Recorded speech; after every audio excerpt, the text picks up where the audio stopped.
African diplomats, foreign ministers and heads of state are beginning to arrive at the African Union headquarters in Ethiopia. They have a lot on their plate for this year's African Union summit, top among them choosing the next chairperson of the continental body.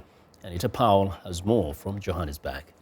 With these words, I wish to once again, with all humility, as African heads of state look at big issues across this continent this year's African Union summit, they also need to make a big internal decision. They need a new leader.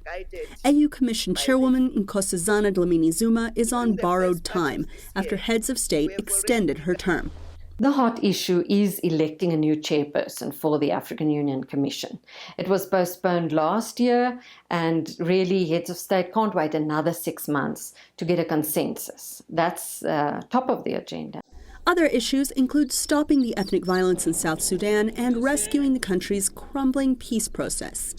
Also, the ongoing humanitarian crises and conflict in Somalia and the Lake Chad Basin. The continuing debate over the International Criminal Court is one area where the new AU chairperson could set the tone, especially as 3 African countries plan to leave the ICC. There is very limited access to justice in Africa. If there's a particular president or a senior official who remains in office indefinitely, 20 years, 22 years in the case of Yahya Jammeh, where can those victims in those countries seek access to justice? The only place that you could potentially seek access to justice is from the International Criminal Court. The political standoff in the Gambia is over. Jammeh has left. But Open Society campaigner Jegan Gray Johnson says that there is still unfinished business in the tiny West African nation, and he intends to push the AU to confront Jammeh's alleged crimes. At some point in time, there has to be consequences for such actions and such attempts at entrenching impunity. And on top of all of this, the AU must decide whether to allow this 54-member body to become 55.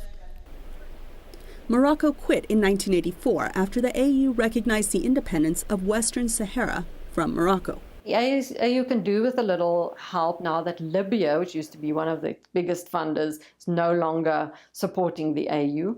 So in many ways, the AU could benefit from Morocco, but there are many countries who strongly feel that the Western Sahara issue is one of occupation.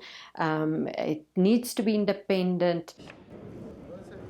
It's an ambitious agenda for the 54-year-old organization and its leaders, who have just days to tackle these many issues. But as the AU has long said, this is about coming up with African solutions to African problems. Anita Powell, VOA News, Johannesburg.